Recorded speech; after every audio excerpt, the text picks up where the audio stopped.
love to hear from you what you think Congress can do to help support the communities that you work with in D.C. Just first of all, it's devastating what's happening in our communities. The first day of the D.C. takeover, we had to go into our communities and teach young people how to navigate law enforcement when their rights might be violated. Instead of teaching them about going to school and studying math and playing sports, they're trying to figure out how to navigate masked agents raiding their neighborhoods multiple times a day. Elderly folks that are getting arrested for petty crimes, 55 and plus, are now coming to us and saying, what can I do when these masked agents run into my neighborhood? And that's not how we solve crime. We don't scare and incarcerate our way out of this issue. We tried that in the 90s. It failed. The way that we address a public health crisis is we invest in prevention strategies. We look upstream to keep guns from pouring into our communities. You know, 95% of guns in this city come from outside of the district. We only have one gun store, but yet the FBI director is bragging about apprehending guns in D.C. while President Trump's son is literally profiting with the smart gun company. And so what we really need in this moment is for federal government to do its job to keep guns from getting into our communities by cutting down on gun traffickers, by going after rogue gun dealers, by holding the gun manufacturers accountable, and being tough on crime, specifically on those who are profiting off of the pain and death in our neighborhoods. Thank you, Mr. Jackson. Time's expired. Chair recognizes Mr. Cloud from is it Palmer or Cloud? Cloud from Texas. Oh, the great state of Texas, as we like to say. But thank you for being here. Thank you, Chairman, for holding this committee. There's a lot of consternation today about President Trump deploying the National Guard to help crack down on crime. I can remember it wasn't that long ago where the Biden administration had deployed the National Guard to block access to the people's capital. I would much more be in favor of helping solve the crime situation here in D.C. There didn't seem to be a lot of consternation coming from the left during COVID when our capital was surrounded by barbed wire and the National Guard were camped out. Over the last 3 weeks, it's pretty undeniable. I mean, I remember what D.C. looked like, and it was just a couple months ago when Trump was elected. You can go by Union Station. There were homeless camps camped out. We had 2 staff members who had to deal with situations at gunpoint where they were accosted at gunpoint. We had another staff member who had to move out of their apartment after being threatened. I was coming to, took a train into Union Station and missed being present for someone getting shot. My chief of staff at the time was sitting out front and saw it happen. Missed it by 3 minutes myself. You know, and you look at the stats of what's happened, and it's important to, you know, there's a lot of comparing today apples to oranges and trying to, you know, you put up charts and the numbers don't, but if you compare the 3 weeks this time to the 3 weeks last time, it's dramatic. 38% decrease in homicides, 44% decrease in sex abuse. I mean, this is extraordinary. If those trends were to continue, that's 50 people walking around the city alive, 50 families that haven't been broken up over the course of a year. That's extraordinary. Chairman Mendelson, can you not agree that D.C. is a safer place than it was 5 weeks ago? There's no question, but that if you look at the data, the crime statistics, that there was a reduction in crime during the surge. Yeah, okay. But as we have said, if you want to add 500 officers working with our MPD, of course we're going to see a reduction in violence. That's not the same as ICE, raids, masked men. Important. It's not the same as the National Guard who's landscaping on the mall. Do I need to go back to my National Guard point? You didn't have a problem when the National Guard was blocking access to the nation's capital, prohibiting people from coming here. And to that point, D.C. is different than other cities. D.C. is unique. Our founders, there was mention of the Boston Tea Party, the ones who were actually there, wrote the Constitution and said that D.C. should not be a state because it houses the federal government. And it would be important for a state not to give undue influence over the federal government. We saw this during COVID. Excuse me, I'm talking. They say nothing about denying us the franchise. Sir.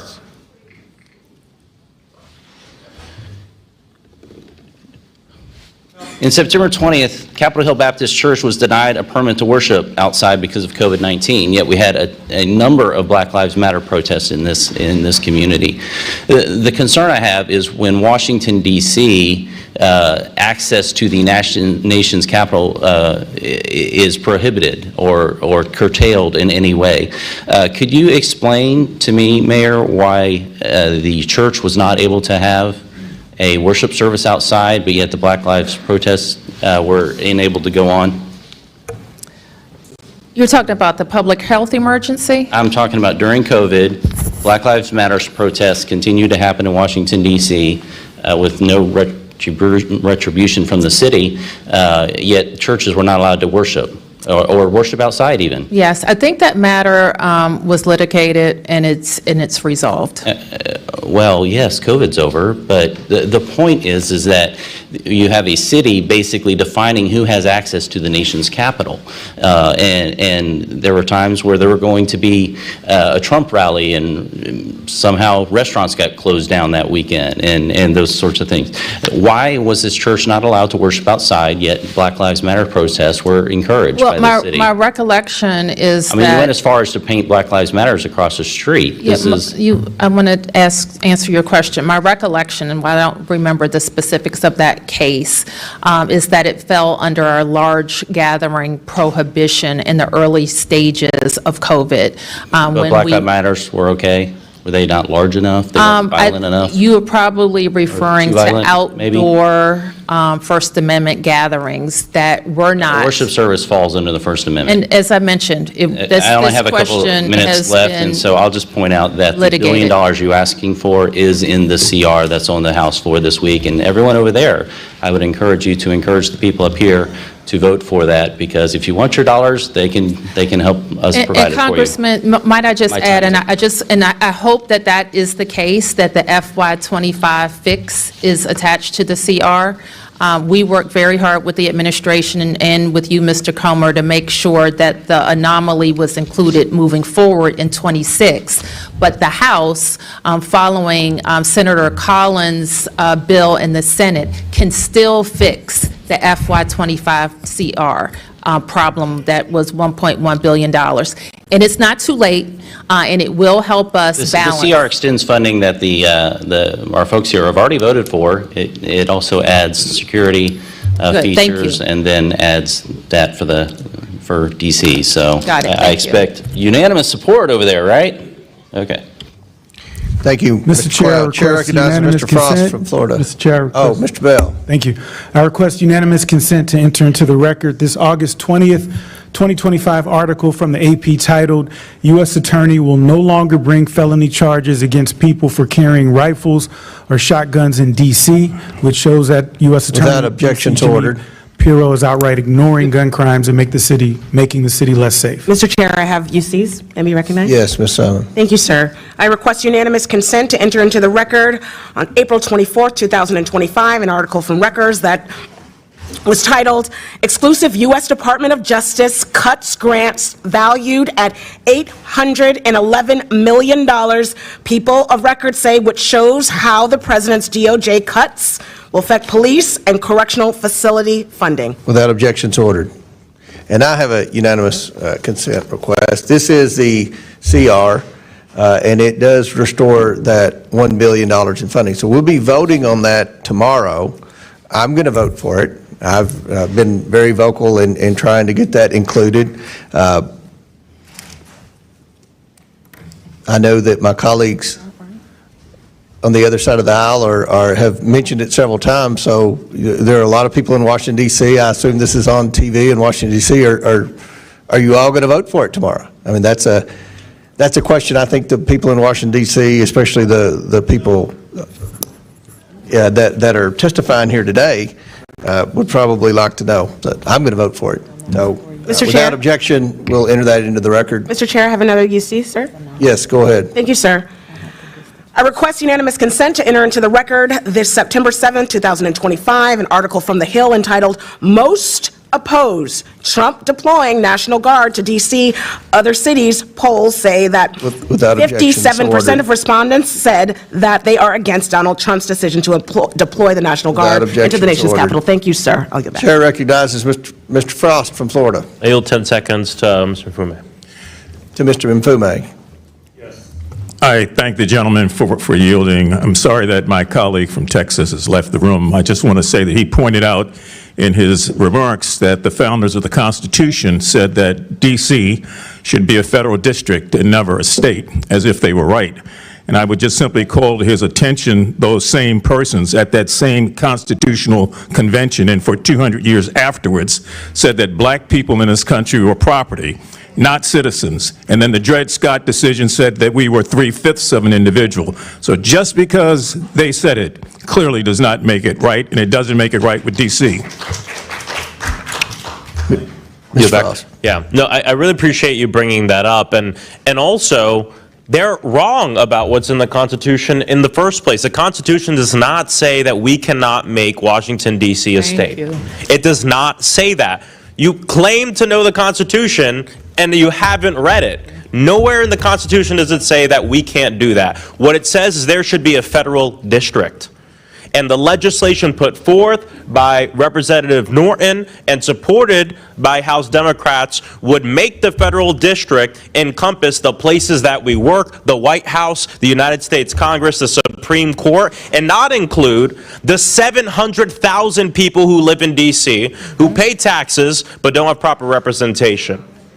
That's right. You know, usually when we're talking about DC in this committee, it's, you know, usually we have just folks who can watch in the audience. But I'm happy that today is different because we have representatives from the district's local government and Mr. Greg Jackson Jr. here to give voice to what's going on in Washington, D.C. Greg, you've called the district home for decades. You bring the perspective of the D.C.'s people to this committee. You bring years of expertise and experience in crime reduction to this hearing. And of course, a survivor of gun violence yourself. Before President Trump started playing dictator with the people of D.C., he started dismantling important community safety and violence crime prevention programs, most notably the White House Office of Gun Violence Prevention. Not a partisan office, an office that worked at reducing crime in all of our districts. As a former deputy director of that office, can you describe some of the important work that has stopped due to this administration? Yeah, one of the most critical things was we were coordinating the response to mass shootings and concentrations of violence. And so without that coordination, cities, states, and local jurisdictions are on their own to navigate these mass tragedies. We implemented 54 executive actions, including adding $2 billion to the Victims of Crime Act Fund. And I will note that on August 2025, multiple states, I believe 24 states, sued this administration for withholding $1 billion in resources for victims of violent crime. But we were the ones that were pushing more resources to victims. We also fully implemented the Bipartisan Safer Communities Act that each party came together on and voted for in 2022. And then lastly, we work directly with local leaders to make sure that we're elevating strategies that work across the country. You also prevented serious crimes by ensuring that we prevent access to illegal guns, correct? Correct. We partnered with agencies to do that. You know, between 2017 and 2021, over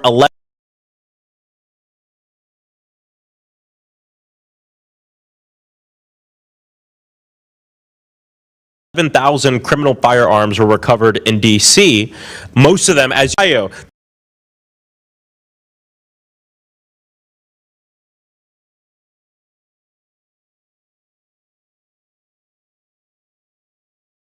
gun laws that aren't keeping their people safe, and as a result and byproduct have wreaked havoc on the people of Washington, D.C. Trump's total disregard for American safety is obvious from his federal gun dealers inspectors. Now he wants to slash another $1 billion that could be used to crack down on these guns. Congressional Republicans are also doing their part to make us less safe. They're trying to remove restrictions on silencers, trying to remove restrictions on rifles, even on firearms designed to look like everyday objects. And we even know that they're insincere in this because I just listed states that have some of the highest murder rates in the nation. I asked this question last time and asked it again. Where's their bill? If this is the way to end crime, and this is the thing everybody wants, why don't they have a bill to invite the military to occupy their states, which have the highest crime rates in this nation? They're not going to do it because they don't want the military to occupy their communities in their states because they know it's a load of crap and they're insincere about it. I yield back. Chair recognizes Mr. Palmer from Alabama. Mr. Chair, I have a unanimous consent request. Okay, who said that? I'm looking. Oh, Frost. Oh, yeah, Mr. Frost. This is a Washington Post piece by E.J. Dion Jr., The Good News About Murder, Homicides Way Down, What Happened, What We Can Learn, and How Progressives Became Crime Fighters. With that, objection to ordered. Chair recognizes Mr. Palmer from Alabama. Microphone. Attorney General Schwab, are you aware that the FBI requires that all states and local governments, police departments report crime to the National Incident-Based Reporting System? I think that is correct, sir. Okay. Washington, D.C. has not done a good job at that. And as a matter of fact, you've been accused of cooking the books. And it's not just a problem in Washington. Mr. Chairman, when this went into effect, Illinois only reported 30.6% of their police departments reported. New Jersey only 28.7%, New York 13.8%, Maryland 9.5%, California 1.9%. I would argue that when you're presenting crime statistics that these are highly suspect because state and local police departments are not reporting the data. We've known this for a long time, that the homicide rates are underreported. The FBI has made that clear. I want to move to something else. We do have a crime surge, violent crime, property crime, particularly vehicle theft. Washington, D.C. has a truancy problem. Almost 33% of the students are chronically truant, second only to Baltimore. What are you doing to resolve that, Mayor Bowser? And I want to add that 18,000 truancy cases went uninvestigated over the last 3 full school years. Well, first and foremost. I'm just asking, are you doing anything? Yes. What? We have in place a regime where schools report, and we've most recently updated it to focus more on our Human Services Department, a department. Ma'am? Yes. When I'm asking you about investigating truancy cases, that means going out and finding the kid and getting them back in the classroom. Oh, we do that. The police do that every day. 18,000 went uninvestigated. No. Half of your carjackings are by juveniles. So You've got 5 times more middle school students truant than you did a decade ago. That's a crisis. Do you believe that kids that are chronically truant are going to wind up becoming dropouts or undereducated, that it might lead to an increase in crime in that population? we think the best place for kids is in school. No. How does it impact their life going forward? Because I'm a big believer in getting kids out of failing schools. My wife and I support 2 private schools that are targeting inner city kids. These kids don't show up truant. They come to class, they graduate, they get jobs, they go to college. What are you doing to find these kids? And I'm not talking about giving them a free lunch. I'm talking about getting them back in the classroom.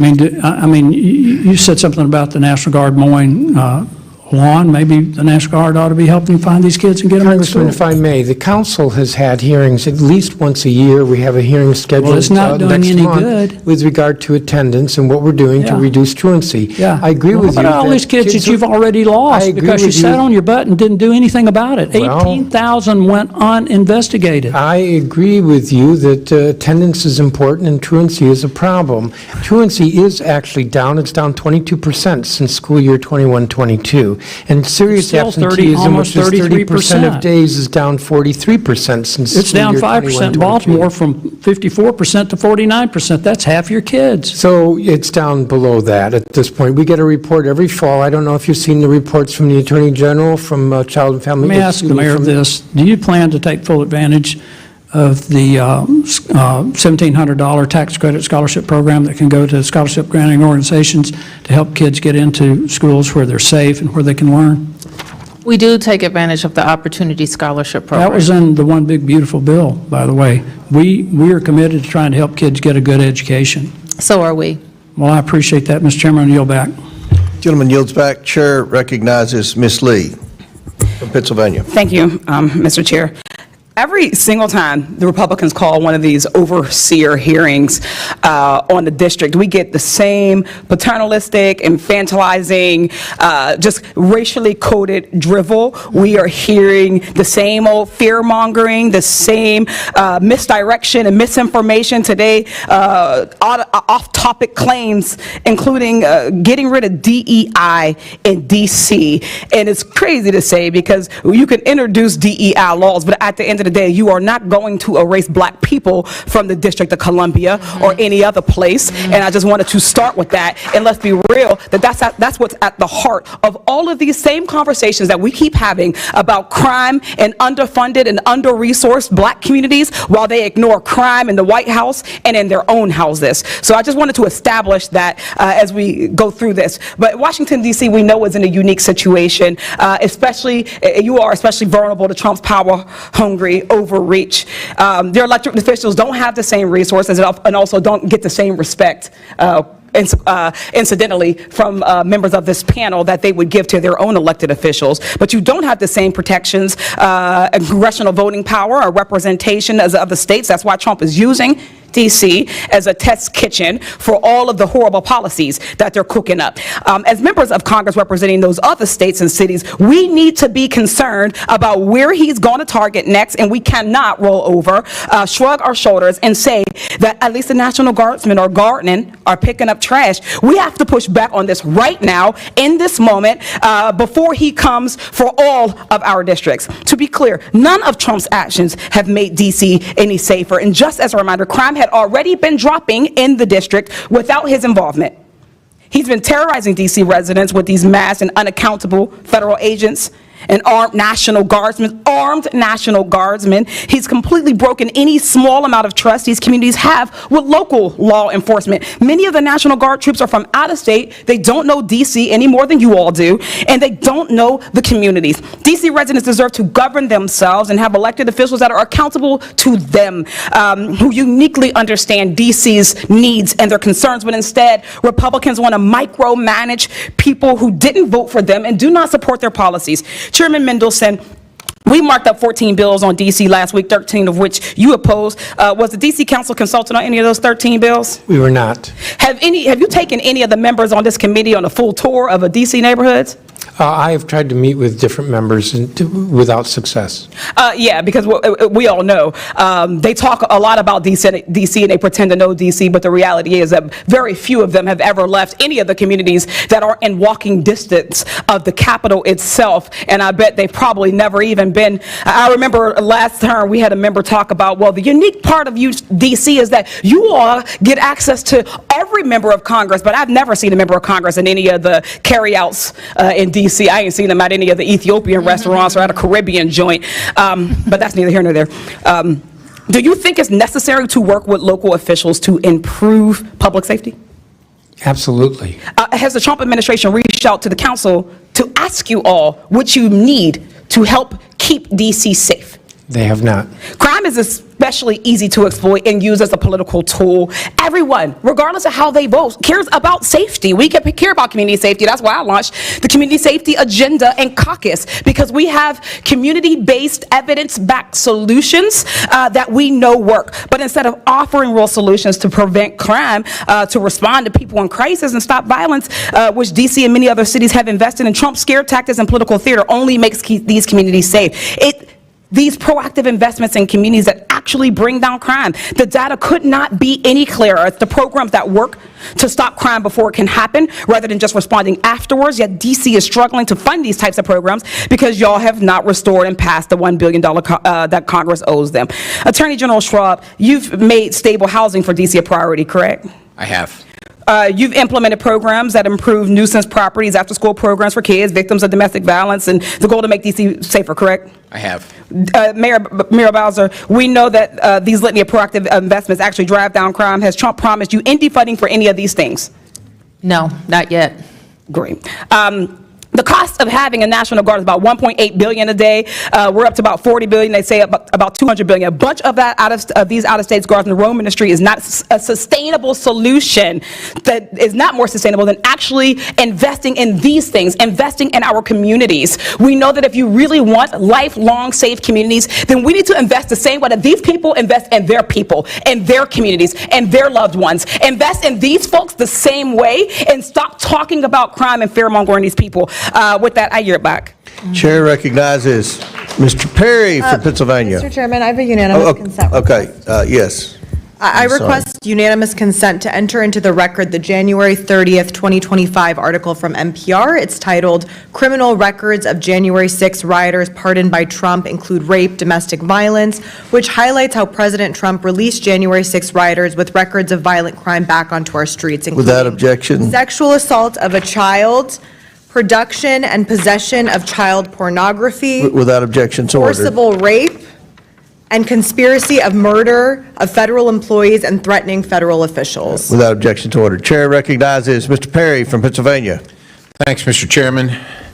Mayor, thanks for being here. Thanks for being in the arena. We know it's difficult. I think the case that we're trying to make today is that there's a crime problem, and when you prioritize solutions, you can actually make a difference. And I'm just going to quantify that statement because I think that Washington, D.C. has a crime problem. Shouldn't just say that, but if it's true, it'd be evidence. And the House Budget Committee reported in early 2024 that crime surged by nearly 40% last year, which is 2023, with over 270 murders, 950 carjackings, and 106 children shot, reminiscent of the 1990s crack epidemic. And of course, you know, you've heard the stories of staff members here. We all kind of, believe it or not, know somebody that had been a victim of crime right in the nation's capital, right? As of October 2023, the violent crime rate in D.C. hit 664.2 per 100,000 people. For comparison,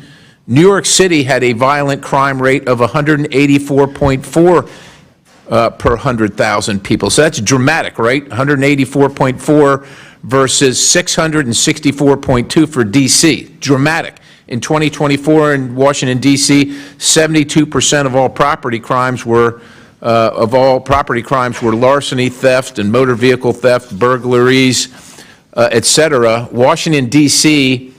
had 3,693 offenses per 100,000 people, which would rank it first among all states in terms of highest property crime rates per USA Facts, and that's if it were a state. So that's what I'm saying. I think D.C. does have a crime problem. And look, there's been a lot of complaining here, not necessarily by you, about, you know, what the president's actions are. The Guard being in D.C. In one case, they're, you know, claiming that they're policing D.C. In the next case, they're, you know, blowing the leaves away. It's one or the other, but it's not both. But let me ask you this: you got a problem. You're the mayor. You probably know. You're living here too. Did you ever reach out to the president, to any president, and say, "Look, we've got a problem here. Will you deploy the Guard? Will you help us with police? We're not handling it. We can't fill our ranks. We can't afford to." Have you ever done that? I have called on the National Guard in D.C. I called on them during COVID. I've called on them in other weather emergencies. But what about as a general, look, the crime stats I just related to you are ongoing, right? This is not just a surge. This is just not a momentary COVID thing. Yes, This is a daily thing for the people of Washington, D.C. to endure, and the people of the country that want to come to their nation's capital who are afraid to come to endure. So have you ever done it on a consistent basis, saying to the President of the United States. This is the nation's capital. You reside here. Can you send me the Guard to help assist with law enforcement or assist with policing? Have you ever done that other than episodically?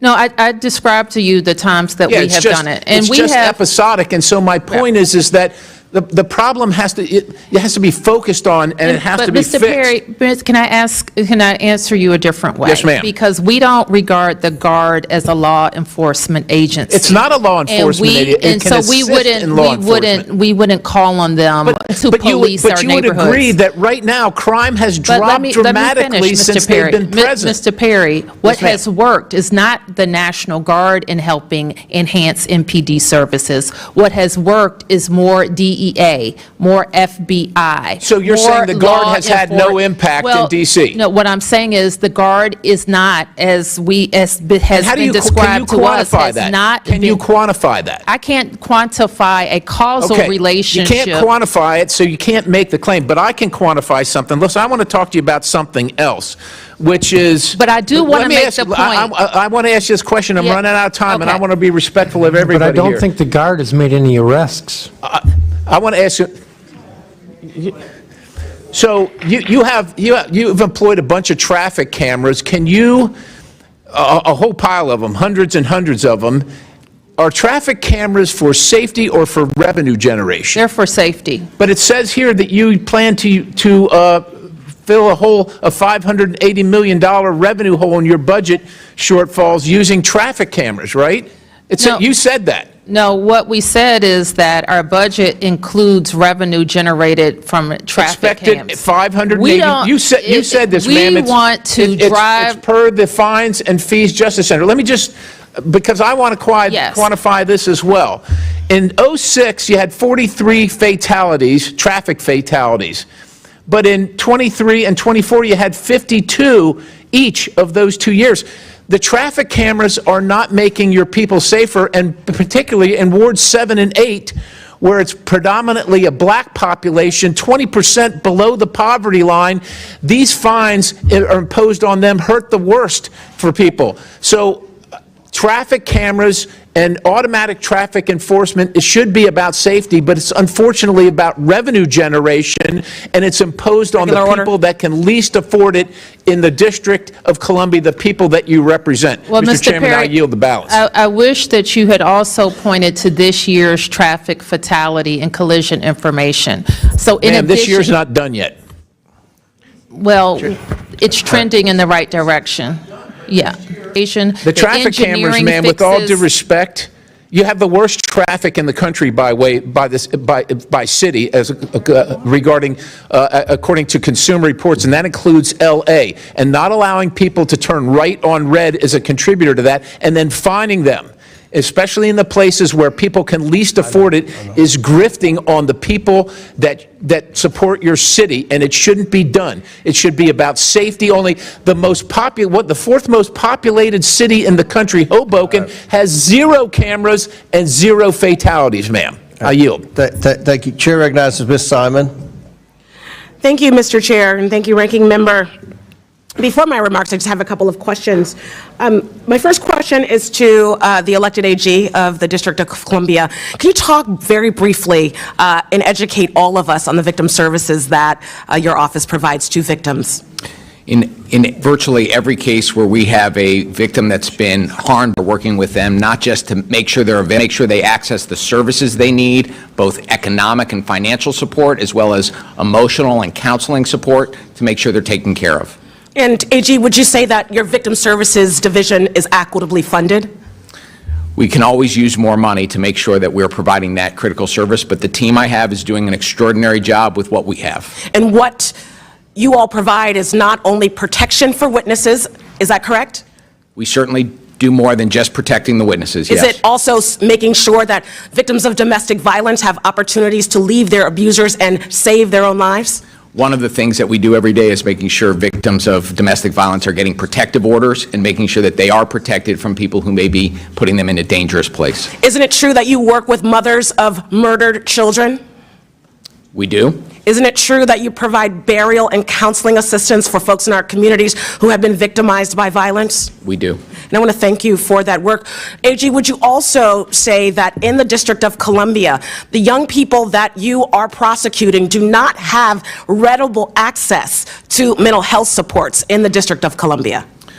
We know that we have a job to do, which is holding young people accountable when they commit crimes, and we are doing that every day. But too often we see the young people that are coming into the criminal justice system struggling with terrible trauma, mental health, behavioral health challenges, and we can't ignore that need too. We've got to do both. And while we will do the prosecution work, and we will continue to do that, we can't ignore the fact that there are causes that lead to repeat offenders, violent offenders, and sometimes it's the mental health and trauma that young people are carrying around.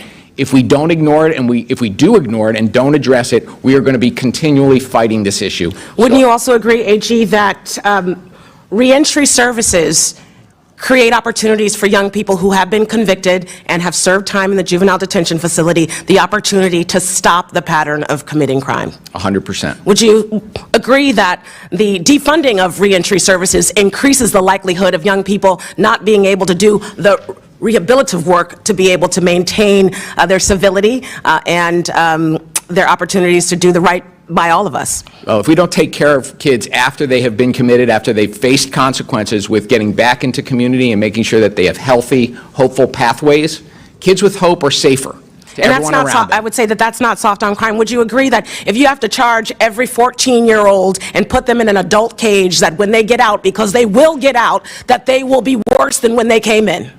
We know that to be true. We know that to be true. Over 40% of young people who are charged as adults, they do get out, and they are more likely to offend than if they were processed and rehabilitated in the juvenile court. Is that not fact? We need to make sure that young people, when they commit crimes, are held accountable with swift and certain consequences, and we are doing that. Long prison sentences or putting kids into the adult criminal justice system does not make us safer in the long run, and that's what I'm committed to. I want our DC to be safer now and into the future, and we can do both.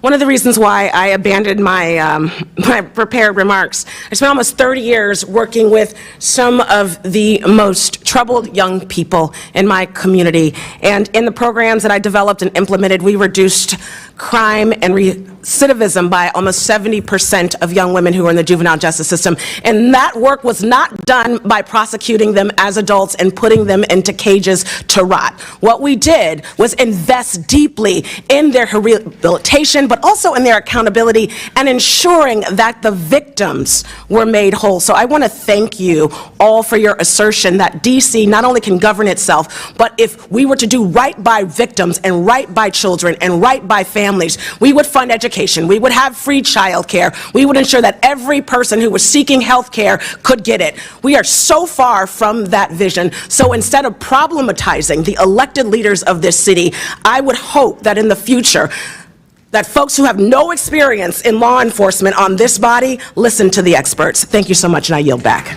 Thank you. The witnesses have requested a recess, but we're going to recognize one more member, then we're going to have a 15-minute recess. Chair recognizes Mr. Crane from Arizona. Thank you, Mr. Chairman. I want to say thank you to the guests for showing up today. Since I only have 5 minutes, my first question is going to be a yes or no. Does DC have a crime problem, Mayor Bowser? Any crime is too much crime, Mr. Crane, but we're trending in the right direction. Sorry, just yes or no? It's not a yes or no question. Okay. Chairman Mendelson, does DC have a crime problem, yes or no? There is more crime than we want, but it is All significantly right, I'm moving less. on since you can't follow the instructions. Attorney General, does DC have a crime problem, yes or no? One crime is one too many. We got to keep working at it. Mr. Jackson?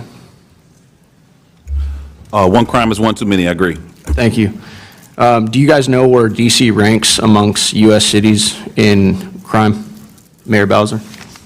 In what category? Crime rates. You would have to be more specific, and I don't have a list It's of okay. other cities. You guys or actually states. rank number 7.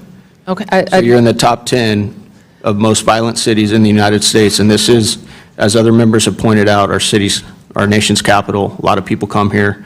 And Mayor, I know you, like many of my colleagues have already mentioned, you got a very tough job, and we all appreciate that. It all depends on how you crunch the numbers. Hold on a second, I didn't ask you a question. US News and World Report didn't Has place us in crime the gone top down? 25. Hey, hold on a second. I'm asking the questions here. Has crime gone down since the president deployed the National Guard and other federal agencies? Mayor Bowser? I already mentioned, Congressman, the numbers during the federal surge. So it has gone down? It accelerated, yes. Okay, thank you. Mr. Mendelson, you said in criticism to the National Guard being present in D.C., you said that they looked bored. I'm going to ask you a question, sir. Would you rather have National Guardsmen standing posts around D.C. looking bored, but driving down crime, or continue to be ranked in the top 10 in the country in violent crime? Well, as I was trying to say, depending upon how you look at the data, we don't even place in the top 25. Now, in my testimony, I outlined That's definitely not the reporting that I've seen. You guys are ranked number 7. You guys are ranked number 7. You can see that study. All right, moving on. Councilman Mendelson, did you vote with the rest of the city council to defund the police by $15 million in 2020? I don't believe that's the correct amount, but I did vote for the budget then. You did. Okay, Councilman, did you call the police in July 2025 because of a protest outside of your home? I called 911. Okay. It was at midnight. In fact, it was 12:30 in the morning. Right. And there was a number of individuals who were actually breaking the law, the Residential Tranquility Act, with how loud they were. Okay, so you voted to defund policing by $15 million in 2020 with the rest of the council. This is what the police union, police officers had to say about your interaction with the police. I know what you're going to say, and I've already said to Mr. Pemberton. Well, I'm going to say it, so you're not going to interrupt me. Over the weekend, Chairman Mendelson called the police because there were peaceful protesters at his house, because he decimated the police department with horrible legislation, and our staffing has now 800-plus vacancies. There was a delay in responding to his home. Because of the delay, Chairman Mendelson called and screamed at OUC and MPD staff. There is now a permanent security detail at his home staffed by an MPD officer who should be handling more important matters. We currently have 3,100 total sworn members, the lowest in 50 years, and we now have to dedicate one of them to be a security blanket for a man who hates cops, while other people calling 911 for real emergencies will have to wait. This nonsense must end immediately. So that's what the police department had to say about you in that incident. Police union, not police department, Yeah, the sir. police union. The union that I'm aware of represents that police statement, officers. and it's false on Do they numerous represent points. police officers, Mr. Mendelson, the police union? It's the union Thank president. you. Okay, Attorney General Schwab, do you agree that all legal measures should be on the table to combat crime and lawlessness in the city? I do. Okay. Then why historically has the D.C. Attorney General declined to prosecute crimes? According to media reports, D.C. declined to prosecute crimes in 67% of arrests in 2023 under AG Graves. The D.C. quarterly clearance reports from your office show a similar trend in 2025 through Q1 and 2. You are only prosecuting 53% of gun-related homicides, 50% of sex abuse cases involving a knife, and 37% of non-fatal shootings. There is also an ongoing investigation into if the D.C. crime data was manipulated under Joe Biden so that historic level of crime didn't look as bad on paper. And I look forward to the outcome of this investigation. Now, Mr. Crane, if I can going back to your initial answer, is that doing everything you can to protect this city? The statistics that you just read are the statistics not from my office, but from the federal U.S. Attorney's Office. The prosecution rates from the Office of Attorney General have been in excess of 84% for violent crime over the last 2 years. So the statistics you rely on to malign my office don't come from my office. They come from the federal U.S. Attorney's Office. So you're prosecuting all of these crimes, is what you're saying? The jurisdiction of the Office of Attorney General in the District of Columbia is to prosecute juvenile delinquency crimes, and last year we prosecuted more than 84% of the violent juvenile crimes that MPD brought to us. We prosecute every violent crime where we have sufficient evidence to meet our burden of proof. Kids need to face consequences and be held accountable, and we are doing that. The rates speak for themselves. Are you in support of moving the age of minors here in D.C.? That's one of the bills that we have this week. The residents of the District of Columbia, the 700,000 of us who live here, know more and care more about how we're going to make our city safe than anybody else.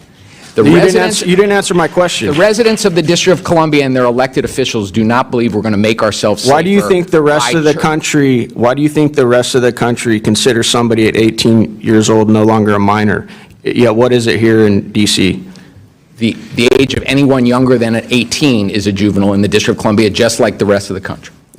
Don't you guys consider people that are 20, 25 and below minors? I think you And the gentleman's misunderstand time's the law, expired, sir. but feel free to answer that, General. Well, I think you're misunderstanding the law, and I think you're referring to the Youth Rehabilitation Act. But in our city, youth younger than 18 are treated as juveniles.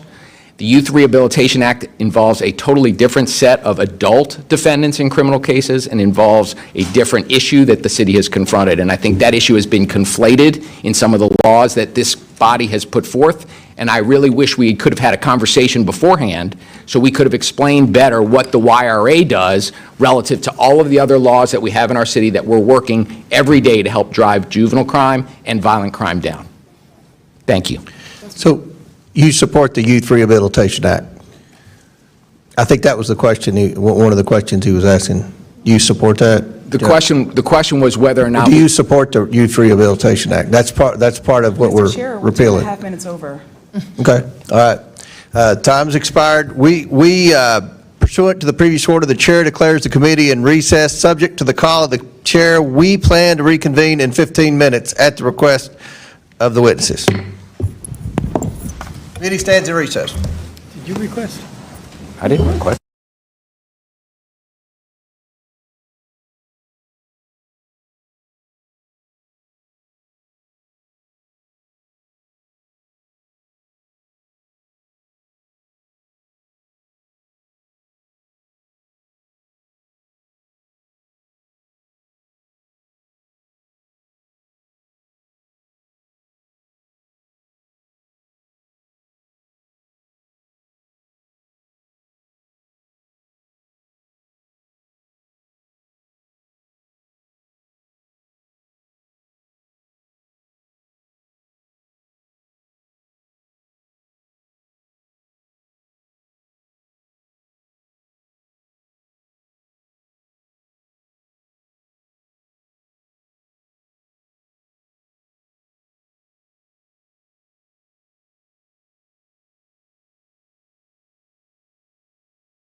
So we have to switch. We have to free them. Huh? Recess at any time. First order of business is to welcome our newest member to the House Oversight Committee, Representative Walkinshaw of Virginia, to the committee. Congressman Walkinshaw has recently joined the House, taking the seat of our dear friend, the former ranking member, Jerry Conley. Congressman Walkinshaw served Mr. Conley as his Chief of Staff for 10 years from 2009 to 2019. He then continued his public service as a member of the Fairfax County Board of Supervisors, which he served on from 2020 to 2025.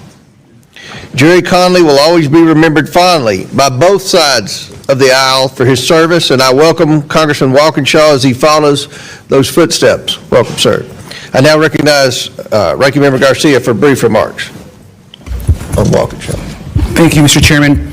I also, of course, want to welcome our new congressman and, of course, our new representative here on Oversight Democrats, but also just for the people of Virginia. This is someone, of course, that has got a great experience in the Congress, so having served as the Chief of Staff, of course, to the late Jerry Connolly, and we welcome him to Oversight and are excited about his work. So thank you, Mr. Chairman. Thank you. Next order of business is ratifying the new subcommittee roster. The clerks have distributed the roster electronically. I ask unanimous consent that the committee approve the appointments and assignments as shown on the roster. Without objection, the subcommittee roster is approved. I would also like to congratulate Mayor Bowser and the D.C. Council on yesterday's passage of the RFK Stadium deal to bring the Washington Commanders back home to Washington, D.C. Congratulations. That's a big deal. This historic private investment will bring crucial jobs and opportunities to the district. I look forward to working with the district on other issues moving forward, including the critical crime crisis we are discussing here today.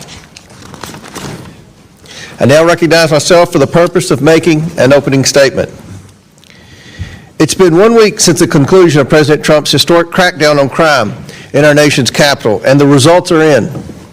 Since President Trump mobilized the National Guard and took control of the Metropolitan Police Department, violent crime has decreased 39%, robberies are down 57%, and carjackings are down 75%. Over 2,300 people have been arrested. Nearly 950 illegal aliens have been detained by ICE, including 20 gang members from violent terrorist organizations. Sex offenders have been taken off the streets. Major drug trafficking operations have been foiled. Authorities thwarted a planned school shooting, cleared 50 illegal tent encampments, and rescued 7 missing children. President Trump's operation was a resounding success and a shining example of how smart on crime policies can keep the residents of and visitors to our nation's capital safe. Prior to President Trump's crackdown on crime, Washington, D.C. was suffering from soaring crime rates as high as the violent 1990s. According to 2024 data, Washington, D.C. has the second highest homicide rate, behind only to Detroit among U.S. cities with under 1 million people. That rate is also higher than many capital cities across the globe.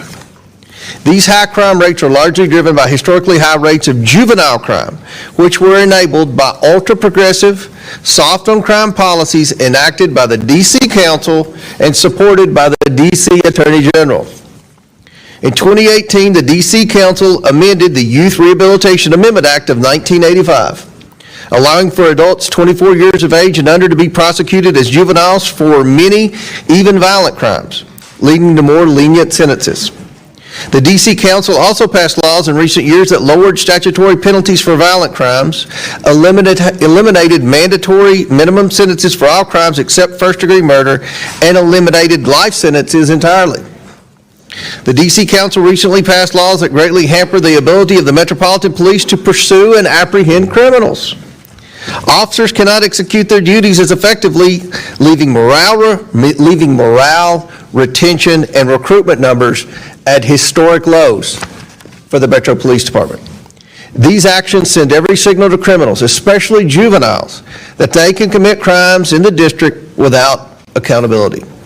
D.C. residents overwhelmingly agree that juveniles who commit violent crimes should face sentences that are proportional to their crimes. Yet the D.C. Attorney General has far too often declined to prosecute juveniles who commit these crimes, justifying his dangerous decisions by saying, quote, "We cannot prosecute our way out of this," end quote. And that quote, "Kids are kids," end quote. Recently, when asked about out-of-control juvenile crime in D.C. and the Youth Rehabilitation Amendment Act, the D.C. Attorney General said, and I quote again, "Our laws are working and the prosecution is working," end quote. Victims of violent crimes and their families might disagree with that assessment. Congressional intern Eric Tarpinian-Jackum was viciously murdered in June while he was simply walking down the street, an innocent bystander caught in the crossfire. Two 17-year-olds were finally arrested just the other week for killing Eric, while a third suspect, an 18-year-old, is still at large. The U.S. Attorney for D.C. revealed that all three of these vicious murderers have prior violent juvenile records. Had they been accountable, Eric's murder might have been prevented. Members of Congress and staff have been assaulted, carjacked, and have witnessed violent and traumatic criminal acts. One member of Congress was assaulted in her residence. Another was carjacked at gunpoint. Congressional staff have been victims of armed robbery and carjackings, threatened at knife point, assaulted at gunpoint while walking home, and stabbed in the head while leaving dinner. One of my former professional staff members for the Oversight Committee personally witnessed not one but two separate murders in the district during his tenure with us. One at a Navy Yard restaurant in 2022 and another at a metro station on his way into the office in 2023. The left-wing politicians who say that D.C. does not have a crime problem are either delusional or simply lying to the American people. This body must ensure that the progress made by the President's recent actions endures. That's why last week, this committee passed 14 vital pieces of legislation to restore public safety to the residents and visitors of D.C. While we urge final passage of these bills, the committee also recognizes that the witnesses before us need to do their part to help ensure D.C. residents and visitors are safe. I look very forward to hearing from each of our witnesses as to how they plan to work with Congress and the Trump administration to do so. I now yield to the ranking member for his opening remark. Thank you, Chairman Comer. Of course, Mayor Bowser, Mr. Chairman, Mr. AG, Mr. Jackson, thank you all for being here today, and of course, most importantly, for your service to Washington, D.C. and to the country. And I want to start just by setting the record straight. Washington, D.C. is a great American city of over 700,000 residents. D.C. has more residents than we know than 2 states. D.C. as a whole contributes more federal taxes than 12 states, and it pays more in federal income tax than 19 other states. More than 8,000 Washington, D.C. residents serve in our military, and we thank them for their service. But these servicemen and women also did not have full democratic representation. They deserve the right and the ability to govern themselves. Now, we also know that crime in D.C. has fallen for the last 2 years, and we all here support public safety. We all want cops to patrol our streets. We all want communities to feel safe. And we also know that flooding the city with troops is not sustainable. So look, and I've said this many times, President Trump is obsessed with trying to run Washington, D.C. And if President Trump wants to run Washington, D.C., he should resign as president and run for mayor. Now, I was the mayor of Long Beach, my hometown, before I came to Congress for 8 years. I love local government. We should, of course, all of us spend our time working with local elected officials. And Congress should not be undermining the elected representatives and the people of Washington, D.C. And if the majority today wants to talk about crime in D.C., in the district, we're happy to talk about crime in D.C. We know that some of the worst crime and corruption in D.C. is actually found at 1600 Pennsylvania Avenue. President Trump is profiting from his office more than anyone in history. Through his crypto grifts, he has profited $1.2 billion. He's denied the rights of American citizens and deported people illegally without due process. He has broken the law to deploy soldiers on the streets of Los Angeles. He's abused his power and canceled federal spending and intimidated Americans who disagree with him, whether you're a scientist, an elected official, or a late-night talk show host. and he's trying to illegally grab control of the Federal Reserve. He's illegally imposed tariffs. He's ripping away health care from 17 million Americans. All the while, he pretends to be tough on crime. And we know that in his first days in office, Donald Trump pardoned hundreds of his followers who beat, tased, and attacked brave D.C. and U.S. Capitol Police. And right now, since we're talking about crime and corruption in D.C., as we speak, Trump is leading a White House cover-up of the Epstein files. Now, just yesterday, Trump's FBI director falsely claimed that he could not release the files, which we know is false. And let's review the facts. Epstein told the reporter that Trump was his closest friend for 10 years. One survivor also said that Epstein's biggest brag was he was very good friends with Donald Trump. In fact, there was an 8x10 picture framed of Trump on his desk. We know the two are very close. Just last week, our committee released the birthday note that Trump personally wrote to Epstein. It's right here. The note said, by the way, and I'll read it, "May every day be another wonderful secret." That's a disgusting message to send to a sex trafficker. Now, the cover-up of this note might be just as bad as the crime, since we're talking about crime in Washington, D.C. today. Trump filed a $10 billion lawsuit to punish the Wall Street Journal for reporting on the birthday book, which he claimed didn't exist. Now, of course, we've verified that to the world. Now, experts have looked at this. Of course, this is Donald Trump's signature. It certainly looks like the signature to me. At the same time, his administration is cutting deals with a criminal, Ghislaine Maxwell. We know who she is exactly. She's a monster who participated in crimes against up to over possibly 1,000 women. Now, Trump and our Attorney General have not turned over the full Epstein files to our committee, despite a bipartisan subpoena signed by our chairman and this committee. If we want to get tough on crime, if we want to talk about crime in D.C., we need to stand up to where the crime and corruption is happening, and that is at 1600 Pennsylvania Avenue, and hold Donald Trump accountable for his record and his actions.